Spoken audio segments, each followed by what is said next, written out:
요즘 시장에서 정말 기이하다고밖에 할 수 없는 에너지가 감지되고 있습니다. 오늘 이 이상한 쏠림 현상의 본질을 한번 제대로 해부해 보겠습니다. 이게 어느 정도냐면요. 수십 년 동안 시장을 봐온 베테랑 전문가들조차 이런 건 정말 처음 본다고 혀를 내두를 정도입니다. 그야말로 한 번도 겪어보지 못한 상황이 펼쳐지고 있다는 거죠. 자, 표면적으로 보면 코스피가 신고가를 경신했으니 다들 좋아해야 맞습니다. 축포로 쏘아 올렸죠. 그런데 뭔가 이상합니다. 그 화려한 숫자 뒤를 들여다보면 마치 거대한 블랙홀처럼 시장의 모든 에너지가 단 몇몇 종목으로만 무섭게 빨려 들어가는 그런 기이한 현상이 벌어지고 있는 겁니다. 이 현상의 원인을 제대로 파악하려면 먼저 외부의 시선, 특히 외국인 투자자들이 지금 한국 시장을 어떻게 보고 있는지부터 살펴볼 필요가 있겠습니다. 외국인 투자자들이 던지는 질문이 아주 뼈아픕니다. 그들이 뭐라고 하냐면 왜 한국 시장은 코인처럼 움직이죠? 라고 묻습니다. 이게 그냥 변동성이 크다는 뜻이 아닙니다. 극소수의 요인, 몇몇 종목에 시장 전체가 그냥 휘둘리는 이 비정상적인 구조를 정확히 꼬집고 있는 거죠. 자, 그 질문에 대한 답이 바로 이 자료에 있습니다. 지금 보시는 게 현재 코스피 시가총액 비중인데요. 정말 놀랍지 않습니까? 삼성전자와 SK하이닉스, 이 단 두 개 기업이 차지하는 비중을 보세요. 나머지 수백 개 기업을 다 합친 것과 맞먹을 정도입니다.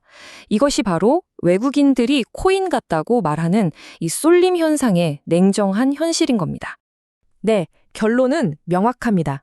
적어도 많은 외국인 투자자들에게 한국 시장은 그냥 삼성전자와 SK하이닉스 이 두 단어와 동의어인 셈입니다. 지수는 오르는데 그 속을 들여다보면 철저하게 이 두 기업에 편중된 말 그대로 그들만의 잔치가 벌어지고 있는 거죠. 그렇다면 도대체 무엇이 이런 극단적인 쏠림을 만들어내고 있는 걸까요? 그 근본적인 동력을 찾으려면 이제 시야를 좀 더 넓혀야 합니다. 미국을 포함한 글로벌 무대에서 무슨 일이 벌어지고 있는지 한번 들여다보겠습니다. 그 중심에는 바로 AI가 있습니다. 그런데 우리가 알던 AI가 아닙니다. 패러다임이 완전히 바뀌었어요. 과거의 AI는 우리의 업무를 도와주는 보조 도구 수준이었다면 지금의 AI는 산업의 판 자체를 뒤엎어버리는 그야말로 산업 재편자이자 파괴적인 힘으로 등장한 겁니다. 그리고 이제 우리는 피지컬 AI라는 새로운 단계로 접어들고 있습니다. 말 그대로 AI가 스크린 밖으로 튀어나오는 시대가 온다는 거죠. AI가 로봇과 결합하고 공장과 자동차를 직접 움직이는 현실 세계에 물리적인 영향력을 행사하기 시작했습니다. 이건 엄청난 기회이기도 하지만 동시에 수많은 기존의 일자리를 위협하는 거대한 공포이기도 합니다. 자, 그럼 이 거대한 글로벌 AI 트렌드가 어떻게 한국 시장의 이 기이한 쏠림 현상으로 이어지는지 그 연결고리를 한번 찾아보겠습니다. 미래는 그야말로 한치 앞을 내다볼 수 없는 안개 속입니다. 모든 것이 불확실하죠. 하지만 이 짙은 안개 속에서도 신기하게 모든 시장 참여자들이 마치 약속이라도 한 듯 동의하는 단 하나의 명제가 있습니다. 바로 이겁니다. 앞으로 세상은 점점 더 훨씬 더 많은 반도체를 필요로 할 것이다. AI 혁명이 가속화되면 될수록 반도체 수요는 기하급수적으로 늘어날 수밖에 없다는 것, 이 거대한 흐름만큼은 누구도 의심하지 않습니다.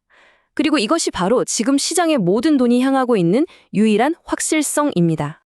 이 차트를 보시면 그 결과가 아주 노골적으로 드러납니다. 한쪽에서는 반도체 섹터가 로켓처럼 하늘로 솟구치고 있는데 다른 한쪽에서는 수많은 내수 관련 산업들이 바닥을 기고 있습니다. 이게 바로 지금 시장에서 벌어지고 있는 극명한 성과의 분열, 즉 양극화의 현실입니다. 경제학에서는 이런 현상을 K자형 양극화라고 부르죠. 위로 가는 것은 계속 위로, 아래로 가는 것은 계속 아래로. 그 격차가 극단적으로 벌어지는 겁니다. 이제 이건 단순한 분석이 아니라 우리가 마주한 피할 수 없는 현실이 됐습니다. 그렇다면 이렇게 양극화가 심해지는 시장에서 우리는 어떻게 대응해야 할까요? 지금까지의 분석을 바탕으로 명확한 원칙을 한번 정리해 보겠습니다. 핵심은 단 하나입니다. 기억하셔야 합니다. 이제 돈은, 유동성은 더 이상 골고루 퍼져나가지 않습니다. 오직 확실하다는 깃발이 꽂혀 있는 곳, 실적이 눈에 보이는 곳으로만 집중적으로 그리고 맹렬하게 흘러 들어갈 뿐입니다. 이런 시장에서 감이나 막연한 기대로 투자하는 건 정말 위험합니다. 그 어느 때보다도 철저하게 팩트에 기반해서 냉정하게 대응해야만 합니다. 기업의 본질, 즉 펀더멘털에 집중하고 세상을 바꾸는 글로벌 AI 트렌드를 놓치지 말고 모든 판단의 근거를 데이터에서 찾아야 합니다. 자, 우리가 잠시 쉬는 이 연휴 동안에도 글로벌 시장은 계속해서 움직입니다. 과연 연휴가 끝나고 돌아왔을 때 시장은 지금의 이 AI와 반도체 쏠림 현상을 지속 가능한 대세로 확신할까요? 아니면 단기 과열에 따른 버블로 재평가하게 될까요? 그 흐름을 놓치지 않고 냉정하게 지켜봐야 하는 이유입니다. 오늘 분석은 여기까지입니다.